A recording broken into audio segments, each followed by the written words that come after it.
Good morning. How did you get on your own yesterday? Well, job done for Dortmund, really. No trading angle there. And Salernitana, it gets worse and worse and worse. They did score, but they didn't keep a clean sheet. And the first goal being an own goal, possibilities to have laid Empoli if you fancied that one. But it takes a lot of faith in Salernitana to expect a result. But you did get the equaliser. And then I'm afraid this has been their season. Hugely competitive until the last knockings, and this time it was a penalty. Oh, you feel for Inzaghi. They're involved until the death, even against big boys, Juventus, Napoli, but they get done late on. Bit of a quiet day yesterday, but look at this. 1, 2, 3, 4 over 2.5 goal matches. Just one short of the fifth. And 1, 2, 3, both teams to score. That's how I tend to do the Eerste Divisie.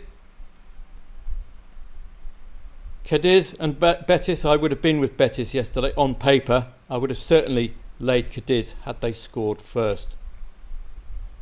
But a comfortable afternoon there. Evening.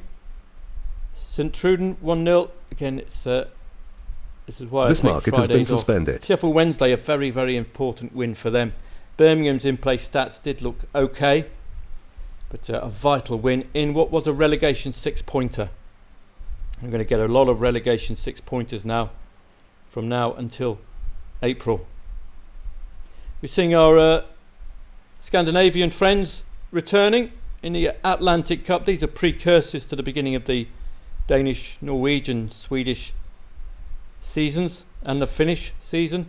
So it's nice to see this lot about. You could have had a possible play here with insurance if you trusted Midtjylland, but they are going to be a force in Denmark this season.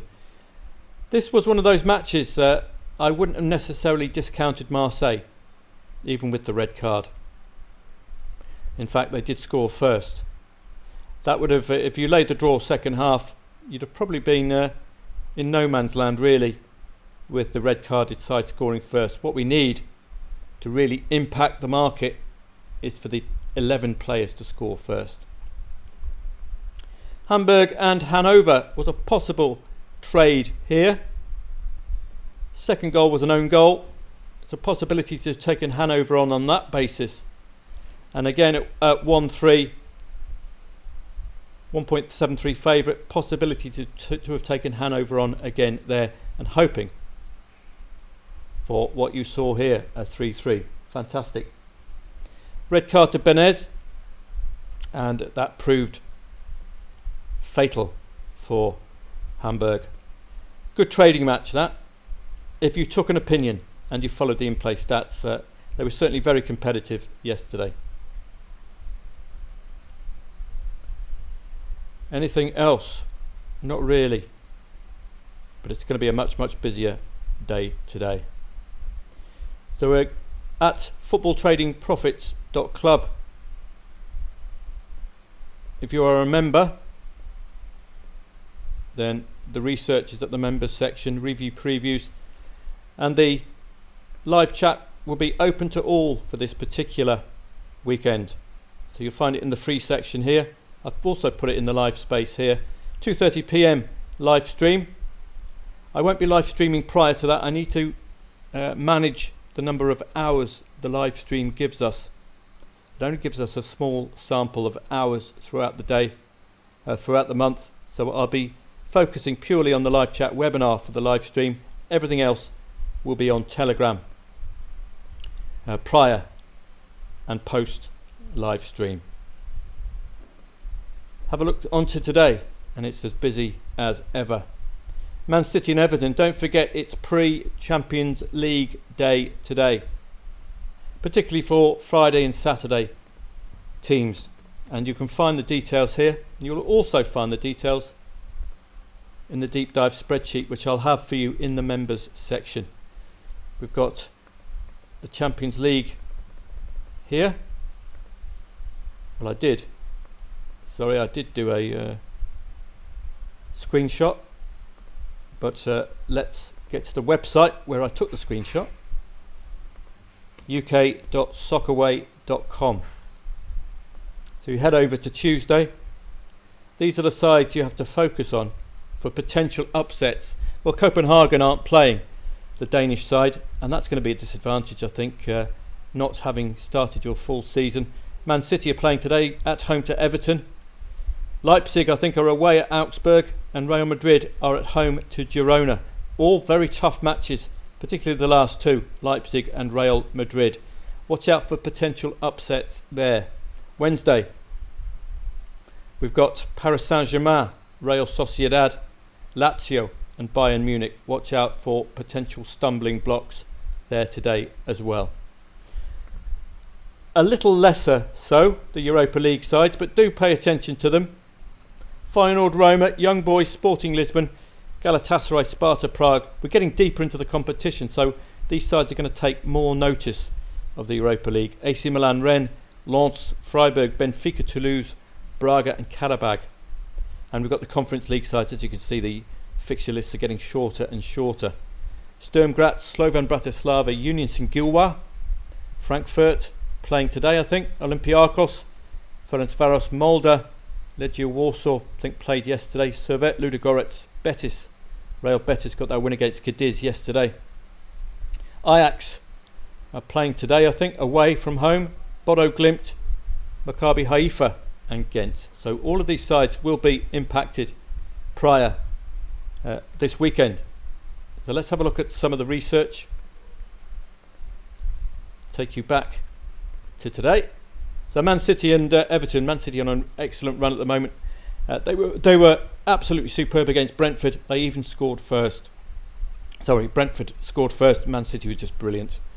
This is going to be a tough encounter for Everton. Everton's modus operandi: try to get a 0-0 at half time and try somehow to be involved at the death. But Everton's pattern since they lost their 10 points is that they tend to lose against the big guns. It's quite simple. Fulham against Bournemouth. This is not a match that really appeals to me at all. These two sides are in pretty poor form. Don't fancy this one at all. Bournemouth on a couple of 1-1 draws. And you can see that in the deep dive spreadsheet. So I hope you'll use a spreadsheet today. I'll get it back up for you.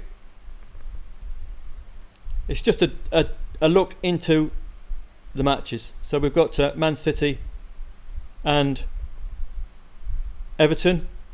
Potential banker, 5 consecutive wins for City as well. Fulham and Bournemouth, 2 consecutive 1-1s for Bournemouth.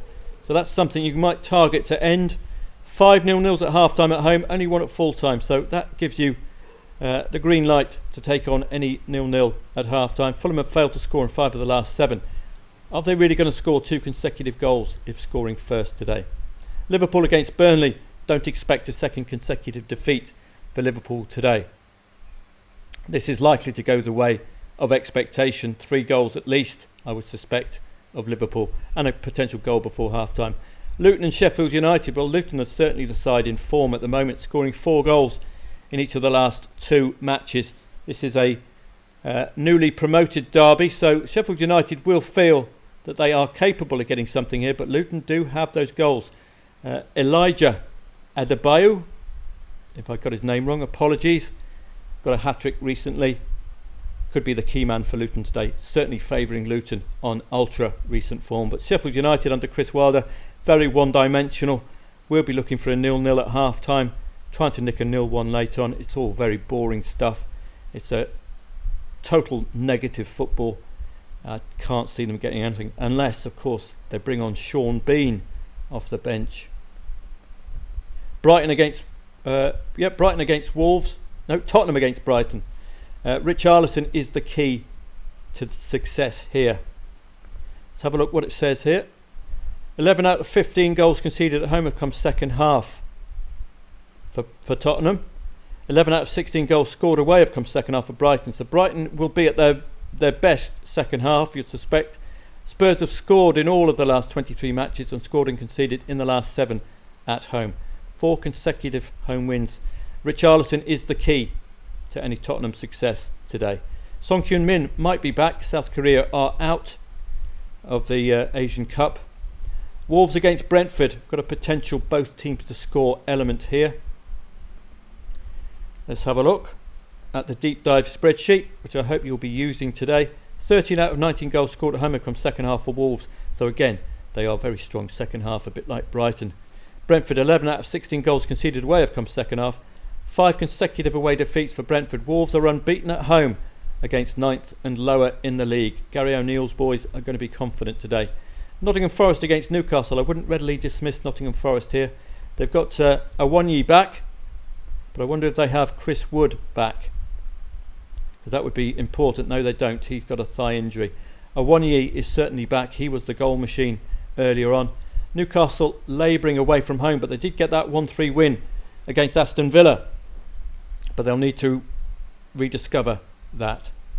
The Bundesliga, Augsburg against Leipzig. Champions League Leipzig could be vulnerable today. So that's how I'd enter that particular match.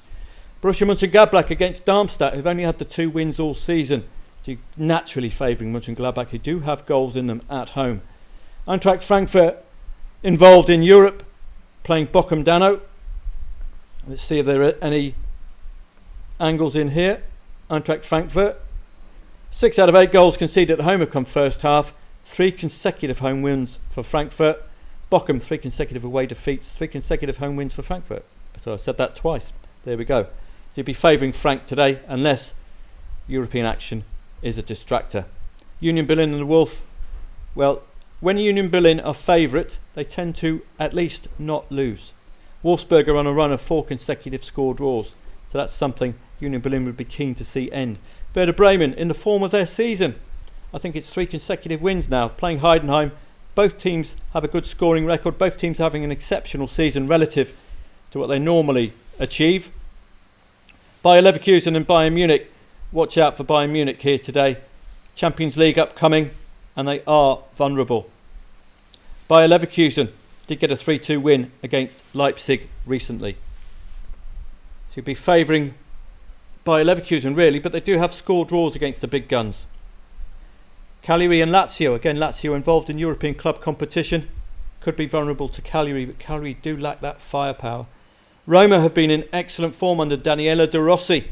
They're taking on Inter Milan, who I think are involved in the Champions League. Let's have a quick look. Maybe not this week. I think they're involved, or are they involved at all? Yes, they are. They're involved on the 20th of February. So this weekend will not, or should not, affect them. Sassuolo against Torino, not a match which greatly appeals to me. Eredivisie, Twente should be favoured against Excelsior. AZ Alkmaar not having the best season, not that reliable, but they should be too good for Almere City. Heracles under the great goal scorer Giz Hornkamp, the mighty Giz Hornkamp, comes late into the box. Watch out for him today. Got the goal for Heracles last match. Quite a good side, newly promoted Heracles. Vitesse Arnhem having a very poor season. Vitesse should have been up at the top 5, top 6. Those are the main leagues. Of course, we've got a whole raft of other leagues today. I'll hope to see you for the live chat webinar. Don't forget La Liga. Real Madrid got a tough encounter against Girona. I would be dismissive of these odds totally. Barcelona were at these kind of odds against Girona, who banged them 4-2. This is pre-Champions League as well, very vulnerable. Sociedad, very vulnerable as well, pre-European club competition. So, interesting stuff. So, I'll see you at the free section for the live stream. Everything else for you members is at the members section here. Have a great Saturday, and I'll see you throughout the day.